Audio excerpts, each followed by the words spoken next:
In this video, I'm going to be showing you some quick tips on how to fix your white balance on any image. Alright, for this stock image I have imported into Lightroom, with closer look you could notice that overall it's an image with a white surface, computer with a note, and other things placed on a white surface, and you can notice that the whites kind of look warm. You can notice that everywhere these portions, for example, look yellowish. They have this yellowish tone and they're warm, and you might want to fix it up.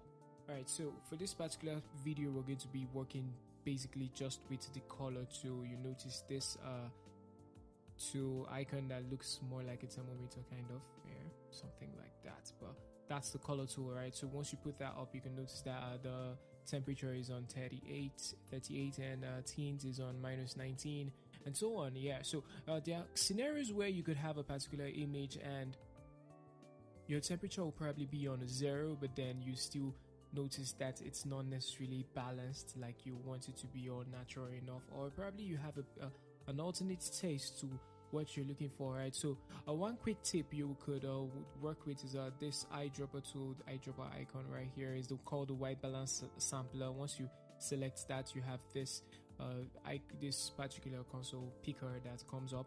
Right, so once you drag around, now what you need to do is you need to select a part of your image that was originally neutral. Okay, so it could parts like the body of the computer over here, or the part on the surface here, table that is white, or the note that is white. Okay, so once you do that, you release your hand from the screen, and then the Lightroom calibrates the colors with that particular portion as a reference. Okay, so you could actually pick up other portions of it, and then you could also use portions that are black, or just portions that have neutral colors, and then it calibrates all of the colors using that particular sample or that particular pixel as a reference. And once you're done with that, you need to confirm that by clicking, tapping on this icon over here, the tick sign, the good sign. Okay, so once you do that,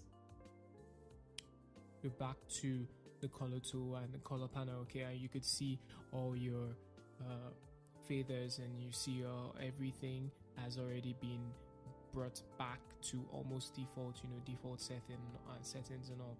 So I hope you loved this video. I hope you learned something. If there's anything you'd like to let me know, you also type that out in the comments section. Don't forget to like, subscribe if you haven't subscribed, and turn on post notifications so you could be notified when I post the next video. I'll see you in the next video. Okay, ciao.